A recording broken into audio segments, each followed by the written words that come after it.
Hi hello welcome back to my channel. ಎಲ್ಲರೂ ಹೇಗಿದ್ದೀರಾ, ಚೆನ್ನಾಗಿದ್ದೀರಾ ಅಂತ ಅಂದ್ಕೊಂಡಿದ್ದೀನಿ. ನಾನು ಚೆನ್ನಾಗಿದ್ದೀನಿ. ಹಾಗೆ ಇವತ್ತಿನ ವ್ಲಾಗ್ ನಮ್ಮ ನೇಬರ್ ಒಬ್ಬರು ಆಂಟಿ ಇದ್ದಾರೆ, ಅವ್ರ ಮಗಂದು ಮದುವೆ ವ್ಲಾಗ್ ಆಗಿರುತ್ತೆ. ಹಾಗೆ ಇದು ಹಿಂದಿನ ದಿನದ ವ್ಲಾಗ್, ಅಂದರೆ ಮದುವೆ ಮಾರನೇ ದಿನ ಇದ್ದರೆ ಇದು ಹಿಂದಿನ ದಿನ ಮೆಹಂದಿ ಶಾಸ್ತ್ರ ಇತ್ತು. ಹಾಗೆ ನಮಗೆ ಇನ್ವೈಟ್ ಮಾಡಿದರು. ಮೆಹಂದಿ ಶಾಸ್ತ್ರ ಎಲ್ಲ ಮುಗ್ದಿತ್ತು ನಾವು ಹೋಗೋ ಅಷ್ಟೊತ್ತಿಗೆ, ಅಂದರೆ ಸ್ವಲ್ಪ ಲೇಟ್ ಆಯಿತು ನಾವು ಹೋಗಿದ್ದು. ಆಲ್ರೆಡಿ ಎಲ್ಲ ಊಟಕ್ಕೆ ಸ್ಟಾರ್ಟ್ ಮಾಡಿದರು. ಹಾಗೆ ನಾನು ಸುಮ್ಮನೆ ಕೂತ್ಕೊಂಡಿದ್ದೆ. ಅಲ್ಲಿ ಮಕ್ಕಳು ಬಂದವರೆಲ್ಲ ಸ್ಟೇಜಲ್ಲಿ ಡ್ಯಾನ್ಸ್ ಮಾಡ್ತಾಯಿದ್ರು, ಜೋರಾಗಿ ಮ್ಯೂಸಿಕ್ ಹಾಕಿದರು. ಹಾಗೆ ಎಲ್ಲರೂ ಡ್ಯಾನ್ಸ್ ಮಾಡ್ತಾಯಿದ್ರು. ನನ್ನ ಮಕ್ಕಳಿಗೆ ಇದೆಲ್ಲ ತುಂಬಾ ಇಷ್ಟ, ಡ್ಯಾನ್ಸ್ ಮಾಡೋದು ಅಂದರೆ. ಹಾಗೆ ಅಷ್ಟೊತ್ತಿಗೆ ಅಂಕಲ್ ಬಂದುಬಿಟ್ಟು ನನ್ನ ಮಕ್ಕಳಿಗೆ ನೀವು ಹೋಗಿ ಡ್ಯಾನ್ಸ್ ಮಾಡಿ ಅಂದರು. ಅವರು ಖುಷಿಯಿಂದ ಹೋಗಿ ಡ್ಯಾನ್ಸ್ ಮಾಡಿದರು. ನನ್ನ ಮಕ್ಕಳು ಡ್ಯಾನ್ಸ್ ಹೇಗಾಗಿದೆ ಅಂತ ಹೇಳಿ. ಇದು ಬ್ಯಾಕ್ಗ್ರೌಂಡ್ ಸಾಂಗ್ ಇದೆಯಲ್ಲ, ಅದು ಸ್ವಾಗತಂ ಸ್ವಾಗತಂ ಅಂತ ಹೇಳಿಬಿಟ್ಟು ವೆಲ್ಕಮ್ ಡ್ಯಾನ್ಸ್ ಸಾಂಗ್ ಅದು. ಬಟ್ ನಾನು ಆ ಸಾಂಗ್ ಇಲ್ಲಿ ಪ್ಲೇ ಮಾಡ್ತಾ ಇಲ್ಲ, ಯಾಕಂದರೆ ಕಾಪಿರೈಟ್ ಇಶ್ಯೂ ಆಗುತ್ತೆ ಅಂತ ಹೇಳಿ. ಅದ್ರ ಬದಲು ಬೇರೆ ಮ್ಯೂಸಿಕ್ ಹಾಕ್ತೀನಿ. ಹೇಗಿದೆ ಅಂತ ಹೇಳಿ. ಹಾಗೆ ವಿಡಿಯೋ ಇಷ್ಟ ಆದರೆ ಪ್ಲೀಸ್ ಲೈಕ್ ಮಾಡಿ, ಶೇರ್ ಮಾಡಿ, ಸಬ್ಸ್ಕ್ರೈಬ್ ಮಾಡಿ.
ನನ್ನ ಮಗನ ಡ್ಯಾನ್ಸ್ ಆಯಿತು, ಅದು ಅವನು ಕಲ್ತಿದ್ದ ಅದು ಡ್ಯಾನ್ಸ್. ಹಾಗೆ ನನ್ನ ಮಗಳು ಅದನ್ನು ನೋಡಿಬಿಟ್ಟು ನೋಡಿ ಅಣ್ಣಂಗೆ ಸಪೋರ್ಟ್ ಮಾಡಿದ್ಲು. ಈಗ ಅನಿಕಾ ಅಂದರೆ ನನ್ನ ಮಗಳದ್ದು ಡ್ಯಾನ್ಸ್ ಇದು.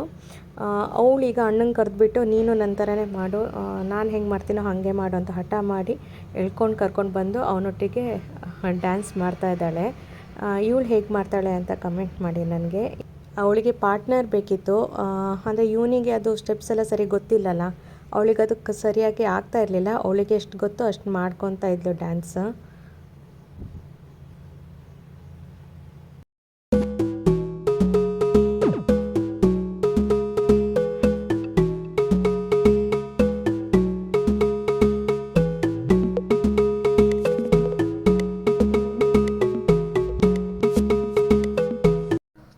ಡ್ಯಾನ್ಸ್ ಎಲ್ಲ ಮುಗೀತು. ಡ್ಯಾನ್ಸ್ ಎಲ್ಲ ಮುಗ್ದಾದ್ಮೇಲೆ ಅವರೇ ಎಲ್ಲರೂ ಮೆಹಂದಿ ಹಾಕೋಂತ ಇದ್ದರು.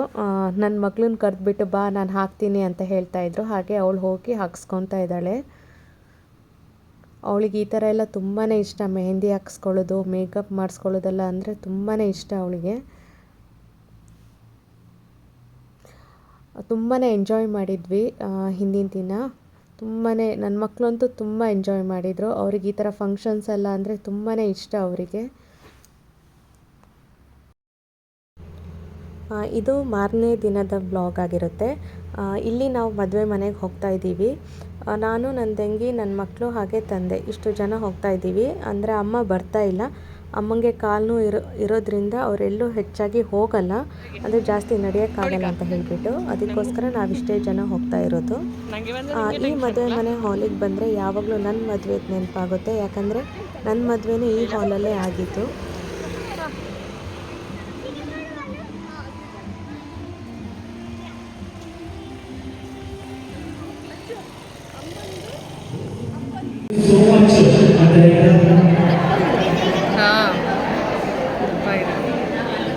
ಮನೇಲೇ ಇರುತ್ತಲ್ಲ.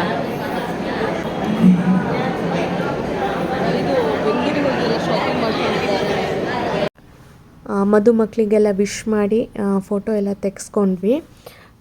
ಅಲ್ಲೆಲ್ಲ ಆದಮೇಲೆ ಈಗ ಊಟಕ್ಕಂತ ಬಂದ್ವಿ. ಇಲ್ಲಿ ವೆಜ್ ಮತ್ತು ನಾನ್ ವೆಜ್ ಬೇರೆ ಬೇರೆ ಸಪ್ರೇಟಾಗಿ ಕೌಂಟರ್ ಇತ್ತು. ನಾವು ನಾನ್ ವೆಜ್ಜಿಗೆ ಹೋಗಿದ್ವಿ. ಹಿಂದಿನ ದಿನ ಮೆಹಂದಿ ಶಾಸ್ತ್ರ ದಿನ ನಾನ್ ವೆಜ್ ಇತ್ತು, ಬಟ್ ನಾನು ತಿಂದಿರಲಿಲ್ಲ ಯಾಕಂದರೆ ಶುಕ್ರವಾರ ಆಗಿತ್ತು. ಇದು ಶನಿವಾರ ನಾವು ನಾನ್ ವೆಜ್ ತಿಂತೀವಿ. ಹಾಗೆ ನಾನ್ ವೆಜ್ಜಿಗೆ ಹೋದ್ವಿ. ತುಂಬಾ ಚೆನ್ನಾಗಿತ್ತು ಊಟ. ಬಿರಿಯಾನಿ ಇತ್ತು, ನೀರು ದೋಸೆ, ಹಾಗೆ ಚಿಕನ್ ಸುಕ್ಕ, ಕಬಾಬ್, ಪ್ರಾನ್ಸ್ ಎಲ್ಲ ಇತ್ತು. ತುಂಬಾ ಚೆನ್ನಾಗಿತ್ತು ಊಟ. ತುಂಬ ಜನ ಇತ್ತು. ಊಟನೂ ತುಂಬಾ ಚೆನ್ನಾಗಿತ್ತು. ಹಾಗೆ ಕೊನೆಗೆ ಒಂದು ಐಸ್ ಕ್ರೀಮ್ ಇತ್ತು, ಐಸ್ ಕ್ರೀಮ್ ತಿಂತಾಯಿದ್ದೀವಿ.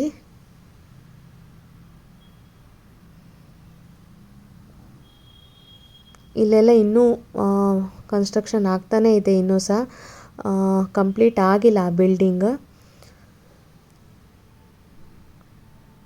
ಹಾಗೆ ಕೆಳಗೆ ಊಟ ಎಲ್ಲ ಆದಮೇಲೆ ಕೆಳಗೆ ಬಂದ್ವಿ. ಅಲ್ಲಿ ಡ್ಯಾನ್ಸ್ ಪ್ರೋಗ್ರಾಮ್ ಎಲ್ಲ ಆಗ್ತಾಯಿತ್ತು, ಕೆಲವರೆಲ್ಲ ಡ್ಯಾನ್ಸ್ ಮಾಡ್ತಾಯಿದ್ರು. ಹಾಗೆ ಅದನ್ನೆಲ್ಲ ನೋಡಿಕೊಂಡು ನಾವು ಮನೆಗೆ ವಾಪಸ್ ಆದ್ವಿ.